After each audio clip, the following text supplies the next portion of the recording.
Olá, sejam bem-vindos ao Emagreça da Teoria Prática. Aqui nós discutimos um conjunto de estratégias para você aprender a emagrecer. Eu sou Flávia Cunha, médica endocrinologista, e hoje eu vou contar para vocês o que eu programei para uma aluna que precisava emagrecer, né? Então é uma aluna do meu curso do Aprenda e Emagreça. E aí, assim, tudo começou semana passada, quando ela me mandou uma mensagem. Inclusive, é uma aluna, eu sempre falo, né? Uma aluna bem especial, porque foi a primeira inscrição da primeira turma do Aprenda e Emagreça. Então, na verdade, assim, foi a primeira pessoa que apostou, né? Que confiou nessa metodologia do Aprenda e Emagreça. Então, é uma aluna realmente bastante especial para mim. E aí, coincidentemente, ela me mandou uma mensagem, tem uma semana, dizendo que estava bastante preocupada porque ela tinha emagrecido só 200 gramas na última semana, né?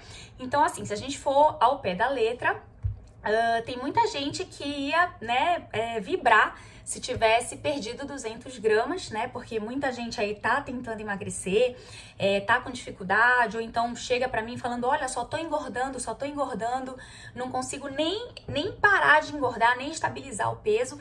Então, quando a gente pensa em perder, mesmo que seja pouco, mesmo que seja perder 200 gramas, isso não parece tão ruim, né? Mas para ela foi um sinal de alerta. Então, o que a gente imagina? Olha, se isso para ela foi ruim ou foi um sinal de preocupação, é porque ela vinha tendo um resultado interessante, né? E realmente essa aluna, ela, tanto durante o curso quanto depois, umas semanas depois do curso, ela teve um resultado interessante de sair da faixa de obesidade e entrar na faixa de sobrepeso, né? Então, ela realmente vinha perdendo peso, só que aí o que ela notou? Em determinado momento, ela notou que essa velocidade de emagrecimento, essa velocidade de perda de peso, começou a diminuir. E isso foi um alerta, né? Um sinal amarelo. E aí, ela me sinalizou. Bom, o que eu pensei, né? Ou essa aluna está atingindo um platô, então depois de uma perda interessante de peso, ela começa a atingir um platô, ou então ela tá deslizando, né? Ela cometeu alguns deslizes que comprometeram aí o resultado que ela estava tendo, né? Então, assim, por que acontece esse platô, né? Então, o que é o efeito platô? É quando o paciente vem, ou o aluno, né, ou o paciente, ou a pessoa, enfim, vem apresentando uma velocidade boa de emagrecimento e aí, em determinado momento, o organismo tende a buscar o equilíbrio, né? Tende a querer e estabilizar. Então, isso é um mecanismo que acontece, né? É um mecanismo que a gente espera que aconteça, principalmente depois de uma perda mais exuberante de peso, mas não quer dizer que a gente tenha que se confortar com isso, né? Que a gente tenha que se conformar e tá tudo bem, não. Na verdade, o que acontece? As estratégias que fizeram essa pessoa, no caso essa aluna, emagrecer até o momento, precisam ser revistas, né? Precisam ser revisadas, precisam ser modificadas. Então, é como se fosse, né, um GPS que você traça e aí, assim, né, o aluno, ele vem traçando a rota, mas de repente você precisa reformular, tá? Então, é sempre interessante ter essa ideia na cabeça. Tem muita gente que fala assim, o efeito platô vai acontecer mesmo, é uma coisa do organismo, então não posso fazer nada, né? E na verdade, não. Aí é exatamente o momento em que a gente precisa mudar a estratégia e traçar uma nova reta, traçar novas metas, na verdade, e mudar as estratégias para chegar nessas novas metas, né? Muito bem. Então, o que eu pensei? Eu falei, bom, né, mesmo que ela tenha deslizado ou mesmo que ela esteja atingindo esse efeito platô, eu preciso ajudá-la, né? Eu preciso montar uma estratégia para poder ajudá-la a reformular essa meta, reformular esse GPS, né? Essa rota aí de emagrecimento. Então, antes de eu falar exatamente para vocês o que eu montei para ela, né, essas estratégias que eu montei para ela, eu queria comentar algumas coisas, na verdade, duas características importantes dessa aluna, desse caso, né? Então, a primeira coisa é que essa aluna me sinalizou que ela começou a ganhar peso de forma mais importante, de forma mais exuberante, principalmente nesse ano, no primeiro semestre desse ano, depois de parar de fumar. Olha só, então anotem aí, tá? Então ela ganhou peso depois que largou o cigarro. E a segunda coisa que me chamou a atenção nesse caso dessa aluna foi que ela tinha história de efeito sanfona, né? Sobe, desce, aquelas variações grandes de peso desde a adolescência. Essa aluna, ela tem 50 anos hoje, tá? Então, desde a adolescência, ela sofre, né, com esse efeito sanfona em alguns momentos da vida. Não a vida inteira, mas em alguns momentos da vida ela sofreu com isso. Então, assim, antes de entrar de fato nas estratégias que eu programei, que eu quero passar para vocês, eu queria comentar essas questões, essas duas características do caso dela, né? Tanto a questão do cigarro quanto a questão do efeito sanfona. Então, vamos começar pelo cigarro. Vocês já devem ter, né, ouvido falar ou visto outros casos de pessoas que largam o cigarro e ganham, né, uma quantidade importante de peso. Por que que isso acontece? Então, olha só. São vários mecanismos, tá? Não é um mecanismo único. A gente vai comentar aqui os potenciais mecanismos relacionados aí com cessar o tabagismo e ganhar peso. Então, lembra que o cigarro, ele tem nicotina, né? E a nicotina é uma substância que age lá no nosso cérebro, ativando em centros de prazer, né? Dando prazer. E são os mesmos centros que são ativados por determinados alimentos, principalmente aqueles alimentos muito saborosos, principalmente os doces, né? Então, são centros ali que envolvem a dopamina, que é um neurotransmissor relacionado com prazer, relacionado com busca. Então, por isso que vicia, né? Então, quando a gente tira essa ação dessa nicotina, o cérebro fica pedindo, né? Então ele quer continuar tendo aquele prazer. E aí o que a pessoa faz? Ela busca uma outra fonte de prazer e geralmente essa fonte de prazer é a comida. E geralmente dentro da comida são os doces, né? São os alimentos muito saborosos, que também são muito calóricos. Então ela substitui o prazer do cigarro pelo prazer da comida. Então isso é um dos mecanismos potencialmente associados com o ganho de peso em quem deixa de fumar. Mas não é só isso, né? Então, quando ele larga o cigarro, né? Quando a pessoa larga o cigarro, ela tem aqueles sintomas de abstinência, né? E aí, quando a gente tem abstinência, a gente libera algumas substâncias de estresse, alguns hormônios de estresse, a gente fica ansioso, a gente fica estressado, não dorme direito. Então, quer dizer, às vezes, né, você não dormir direito, você também bagunça ali o seu metabolismo, bagunça os seus hormônios, isso ajuda também no ganho de peso. E além disso, o próprio estresse que é gerado nessa síndrome de abstinência, ele vai ativar a fome, né? Então, o que vai acontecer? Você vai ter uma facilidade de ter aquele comer emocional, né? Aquela vontade de comer ali para tentar se controlar, para tentar se confortar. Então, é um outro mecanismo também relacionado com o ganho de peso após parar o cigarro. Não é só isso. Outra coisa importante, o cigarro, principalmente a nicotina do cigarro, ele causa uma espécie de amortecimento no nosso paladar, no nosso olfato, né? Então, o fumante crônico, ele não tem muito paladar, ele não sente muito bem os alimentos. Quando ele larga o cigarro, ele começa a sentir melhor, né? Melhora o paladar, melhora o olfato. Lembra que o sabor, ele é o conjunto do paladar, que é o gosto, né? Do olfato e da textura do alimento. Então, isso melhora, o sabor dos alimentos melhora para essa pessoa que parou de fumar, ele sente melhor. Então, se aquilo se torna mais saboroso para ele passa a comer mais. Tudo que é muito saboroso, a gente perde a mão, né? A gente acaba abusando, acaba comendo mais. Então, isso também é um mecanismo potencialmente associado com o ganho de peso em quem para de fumar. E tem mais um que é o próprio hábito de levar, né, o cigarro para a boca. Então, assim, o fumante, o ex-fumante, né, ele continua com aquele hábito de estar sempre levando alguma coisa para a boca ou ter sempre alguma coisa na boca. Antes era o cigarro, como agora não tem mais o cigarro, ele precisa substituir. E aí, geralmente, também ele substitui por comida, né? Então, às vezes, é só o hábito de estar sempre levando algo pra boca, aquela sensação de segurança que o cigarro dava, né? Eu lembro até, né, relacionado a isso, eu lembro quando eu era mais nova, na época de faculdade, que aí ia, né, pra festa, pras baladas, dançantes. E aí, assim, às vezes a gente tava ali, né, naquelas festas em que você fica de pé ali dançando no meio da pista de dança.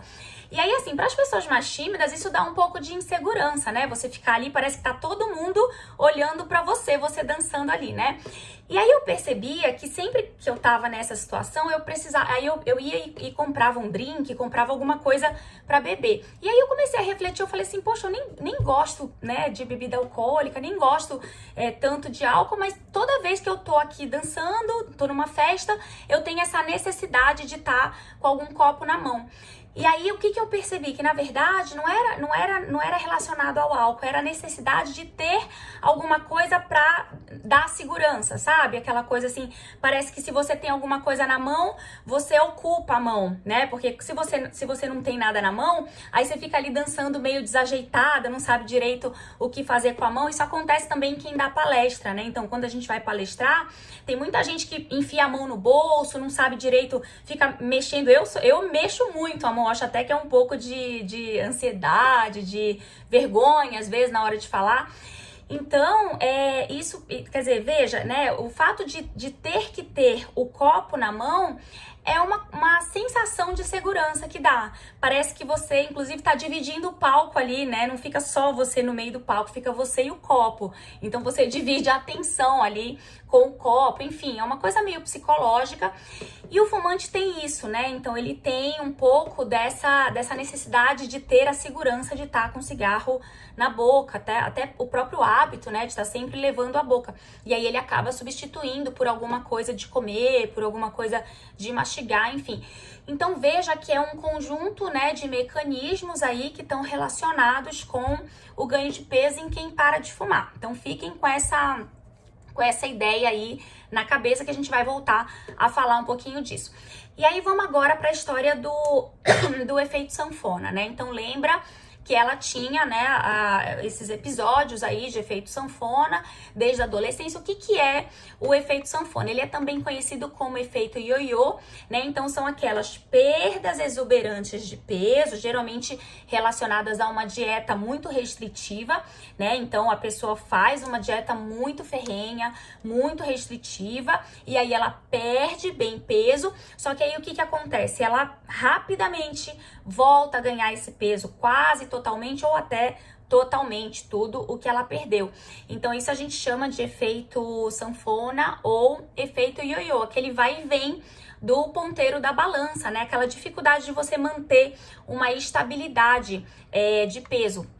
É diferente, né, assim, a gente, de vez em quando, a gente ganha um pouquinho, perde um pouquinho, 1, 2, até 3 quilos, é considerado razoavelmente normal, tá? Então, todo mundo pode ter uma pequena variação de peso, isso é até normal, tá certo? Inclusive, olha, um aluno também dessa turma do Aprenda e Emagreça me ligou 2 semanas atrás, na verdade, me mandou uma mensagem 2 semanas atrás, preocupado também porque ele tinha, no final de semana, ele achou que ele tinha ganhado 3 quilos. Eu falei, nossa, aí assim, bati um papo com ele, né, tentei identificar quais tinham sido os deslizes, e aí, assim, 2, 3 dias depois que a gente se falou, ele me ligou, ele me mandou outra mensagem falando assim, não desista de mim, já perdi 4 quilos, olha que interessante. Então, quer dizer, essas pequenas variações, até 3, no máximo 4 quilos, são aceitáveis, acontecem num processo de emagrecimento, acontecem até em pessoas que nem estão fazendo o tratamento de emagrecimento, e não é bem isso que a gente chama de efeito sanfona, né? Então, o efeito sanfona precisa ter uma perda bem exuberante de peso, é até discutível na literatura o quanto seria essa perda, né? Então a gente fala assim, 5 a 10% do peso no mínimo, ou seja, é uma perda importante. seguida de um reganho, tá? Então tem a perda seguida de um reganho. Por que que acontece exatamente isso, né? Por que que essas pessoas reganham? Então, o que que acontece? Vamos recapitular. A pessoa faz um tratamento, geralmente é uma dieta bem restritiva, geralmente aqueles esforços grandes, né, que a pessoa faz para perder uma quantidade razoável de peso. E aí o que que acontece? Essa pessoa atinge a meta ou chega próximo da meta que tinha sido estabelecida. E aí ela se vê sem ter o que fazer, porque ela já chegou lá naquela meta, né? Então ela fica meio perdida. Aí ou então qual que é o pensamento? Ah, eu tô me esforçando tanto, já tive esse resultado super bom, então eu vou relaxar um pouquinho, né, pra ver se eu curto mais, se eu como mais e tal. E aí o que que acontece? Um pouquinho que ela relaxa, na verdade ela acaba voltando pros hábitos antigos dela e aí ela começa a reganhar, né? Então, de fato, ela não mudou o hábito, ela fez uma maquiagem por um tempo dos hábitos dela e aí, na verdade, ela voltou para os hábitos antigos e teve um grande reganho de peso. E aí isso caracteriza o efeito sanfona. Tem gente que passa a vida inteira nesses ciclos de perde-ganha, perde-ganha. E isso é muito ruim para a saúde, como eu vou comentar com vocês. Por que que acontece, né? Então, por que que acontece o efeito sanfona? Primeiro que as pessoas fazem mudanças que elas não conseguem sustentar, né? Então, são mudanças sofridas demais, como eu falei pra vocês, é uma maquiagem, elas não conseguem, de fato, mudar o hábito delas, né? Elas simplesmente se esforçam demais, é muita energia que elas colocam, e aí é uma coisa que não é sustentável pra elas. De repente, é até sustentável pra outras pessoas, mas pra elas não é. Tá? Então, é uma coisa que ainda é um desafio muito grande para ela conseguir fazer. E aí, ela faz para perder peso, mas ela não consegue sustentar. Então, isso é um ponto para a gente refletir. E o outro ponto é um próprio mecanismo fisiológico, né? Então, o que que acontece?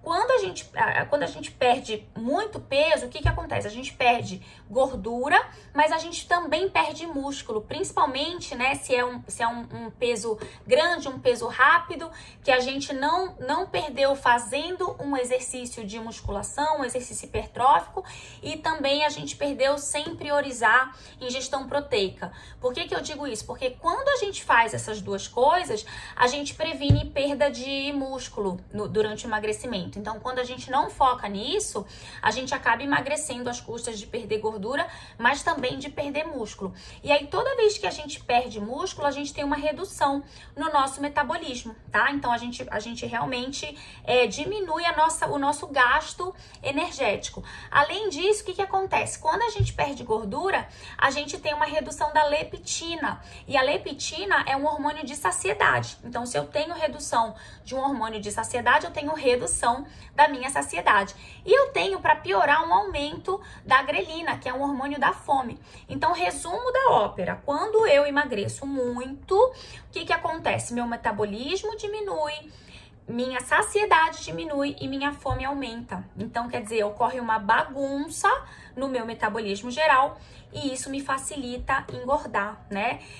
Existe uma estimativa de que a cada 1 quilo que a gente perde, a gente aumenta a fome em torno de 100 calorias. Quer dizer, se eu era acostumada a comer 1.200 calorias, eu passo a ter uma necessidade de comer 1.300. Não quer dizer que eu precise comer, mas eu passo a ter essa necessidade.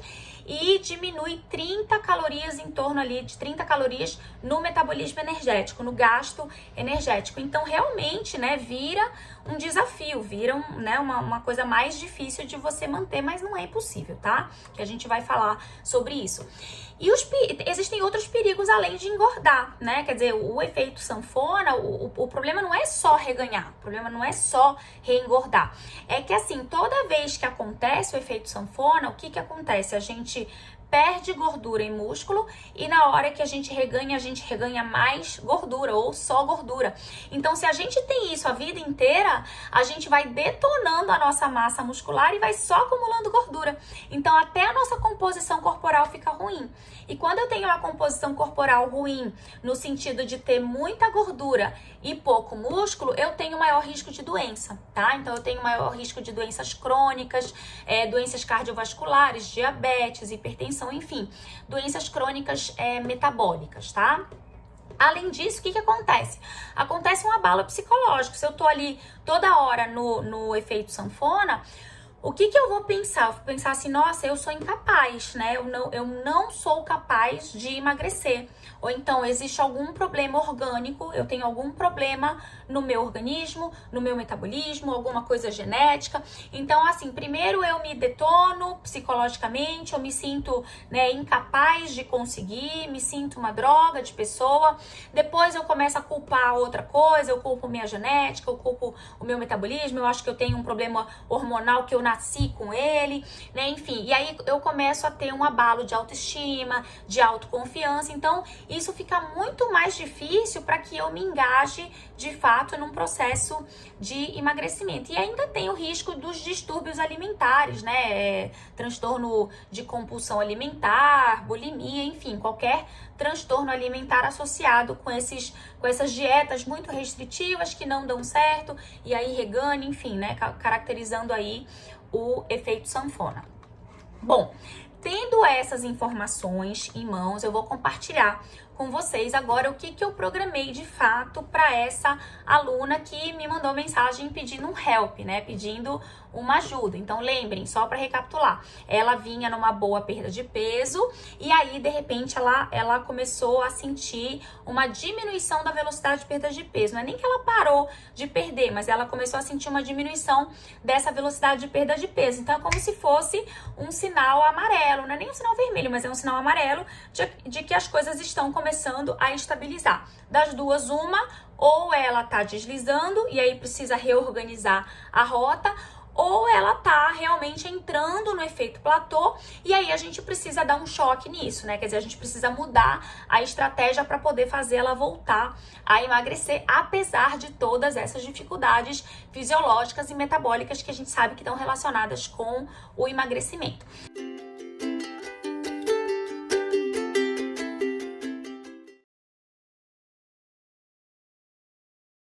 A primeira coisa que eu achei importante fazer foi reforçar a autoestima dela. Então, assim, mostrar para ela que existem pontos positivos nisso. Então, o primeiro ponto positivo que eu detectei é que ela teve a percepção de que, mesmo, assim, é importante que ela tenha essa percepção de que mesmo ela tendo perdido pouco, mas foi melhor do que ela ter ganhado ou do que ela não ter perdido nada, né? Então, mostrar para ela que tudo bem, né? É um sinal amarelo, a gente tem que atentar, mas assim, no geral, ela vem ainda num balanço negativo, né? Ela vem de uma fase de um balanço energético negativo. E a gente sabe que balanço energético negativo é o ponto principal para que haja emagrecimento, tá? Então, é importante reforçar isso para ela, né? Aquela história que eu brinquei no início do vídeo dizendo que muita gente ia me ligar soltando foguetes porque tinha emagrecido um pouco, né? Mesmo que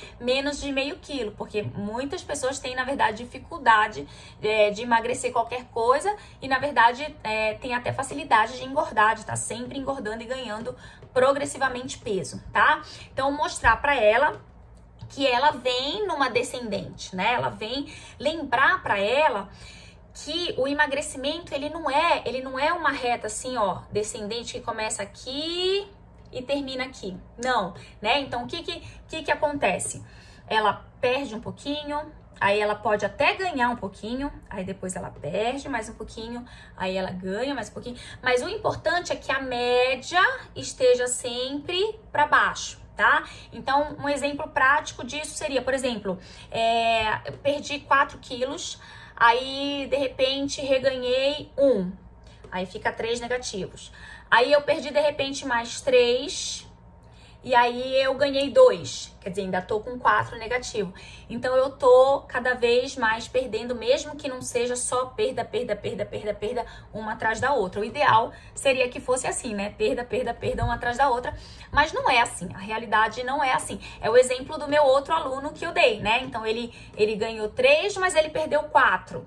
Aí, de repente, durante a semana, vamos dizer que ele ganhe 1 e ele consiga perder mais 3. Ou seja, no final ele tá, na verdade, sempre caindo, né? Se eu comparar o peso do início do mês com o peso do final do mês, por exemplo, ele vai ter tido uma queda, tá? Então esse balanço vai ser negativo e ele vai ter perdido peso. Então isso é o mais importante. Eu gosto de brincar e comparar com bolsa de valores, né? Aquele negócio que a gente fica na adrenalina, mas o importante é que no final a bolsa suba, né? Quem tá investindo em bolsa, o importante é que no final o dinheiro suba. E o peso é o contrário, o importante é que no final o peso caia, tá? Outro ponto positivo que eu pontuei para ela é muito importante você estar tendo o controle. Então, quer dizer, muita gente tá aí, o peso sobe, desce, a pessoa não tá nem sabendo o que tá acontecendo. Pior, né? Muita gente, o peso só sobe, e a pessoa não tem nem noção, às vezes não sabe nem quanto pesa, não sabe nem quanto ganhou, às vezes ganhou 10 quilos, 15 quilos e nem percebeu. Ela tá tendo controle, ela tá tomando a rédea ali do negócio, né? Então ela tá pesando com uma certa frequência. Isso é uma coisa que eu ensino no Aprenda e Emagreça, né? Como você monitorar, as formas de monitorar, a frequência ideal de monitorar. Então isso é uma coisa que ela aprendeu bem, porque ela tá ali o pouquinho que quer dizer, ela já detectou uma alteração na rotina dela, né, de perda de peso, e aí ela já me sinalizou, tá? Então isso é um ponto super positivo pro emagrecimento, é você ter a rédea do seu peso, da sua variação de peso, na verdade, né? Muito bem, aí, seguinte, eu vou comentar algumas estratégias importantes, no caso dela especificamente, eu tracei estratégias para anular os potenciais efeitos da falta do cigarro e também para anular o potencial efeito sanfona, mas no final, continuem aí comigo, no final, vai ser bem rapidinho isso aqui, no final eu lancei um desafio para ela, e aí eu quero passar isso para vocês, porque alguns de vocês podem aproveitar algumas coisas desse desafio, tá? Eu acho que pode servir aí para muita gente, não exatamente como eu programei para ela, porque isso é uma coisa geralmente individualizada, mas eu acho que muita coisa pode ser aproveitada pela maioria, tá? Então, primeiro comentar rapidamente aqui as estratégias para anular os efeitos da falta de cigarro. Então, aquela história da necessidade de ocupar a boca, lembra que eu falei, né? Aquela mania sempre de estar levando a mão na boca ou de estar colocando o cigarro na boca. Então, coisas simples, bobas, fáceis que podem ser feitas? Olha, por exemplo, se ela notar que ela tá tendo isso, ela pode usar chiclete sem açúcar, ela pode usar canela, né? Aquela canela em pau, ou então cravinho. Eu não gosto muito de cravo, tem gente que gosta. Pedacinho de gengibre, eu adoro gengibre. Então, coisas assim não calóricas ou pouco calóricas para ficar mordendo, mastigando, só para tentar tranquilizar a boca nervosa, né? A história da boca nervosa, tá? Escovar os dentes é a melhor de todas, né? Porque escovar o dente é uma coisa saudável pro dente e você não tá ingerindo nada, tá? Então, escovar os dentes com mais frequência também melhora, né? A pessoa que parou de fumar, isso pode melhorar esse hábito de estar sempre trazendo alguma coisa pra boca. Outra coisa legal é estar sempre com garrafa de água, né? Então, se você tem mania de colocar, eu tô sempre com a minha aqui, então você tem mania de estar sempre colocando alguma coisa na boca, coloca um gole de água que é mais saudável, né? Outra coisa, como é que eu faço para compensar? Lembra que vai melhorar o paladar dela, né? Como é que eu faço para tentar compensar isso? Então, primeira coisa, mastigar muitas vezes, mastigar várias vezes, comer com atenção plena para você perceber o momento de saciação e parar de comer, perceber o gosto, o cheiro, a textura do alimento, curtir a refeição, né? Porque aí você consegue se saciar precocemente e você não vai comer grande volume, que é de fato o que leva ao ganho de peso, tá? Então essas foram algumas coisinhas relacionadas ao cigarro que podem ajudar. E pra gente anular o efeito sanfona, quer dizer, pra gente tentar, né, diminuir o efeito sanfona. Primeira coisa, não perder o foco. Como é que a gente faz pra estar sempre motivado? É difícil se motivar 100% das vezes, 100% dos dias, né? Então a gente tem que nos ajudar. A gente tem que procurar coisas que nos motivam. Então uma coisa importante durante um processo de emagrecimento é você se admirar, você vai valorizar os seus resultados. Então se você tá 4, 5, 6 quilos mais magra, se olhe no espelho, se admire, use as roupas que não lhe cabiam, curta aquele momento, né? Curta o seu resultado, tire fotos, faça medidas, então valorize aquilo que você tanto, né, trabalhou para conseguir. Além disso, defina novas metas. Então, se você chegou na sua primeira meta, por exemplo, ela, que a primeira meta era sair da obesidade e chegar no sobrepeso. Então, ela atingiu a primeira meta, ela precisa de uma nova meta, porque senão ela vai desanimar, né? Desmotivar. Então, defina novas metas. Quando definir meta, tem que definir uma meta que é sustentável, tá? Lembra que não adianta eu definir uma meta muito difícil se eu não vou conseguir cumprir. Isso vai me gerar mais estresse, mais sensação de impotência, né? De que eu sou incapaz. Então, eu preciso definir uma meta que eu consiga atingir, para que eu possa conseguir manter o balanço energético negativo sem grandes sofrimentos. Então, eu tenho que buscar estratégias de manter esse balanço negativo sem sofrer tanto. E aí, trabalhar a saciedade é uma das melhores para isso, tá?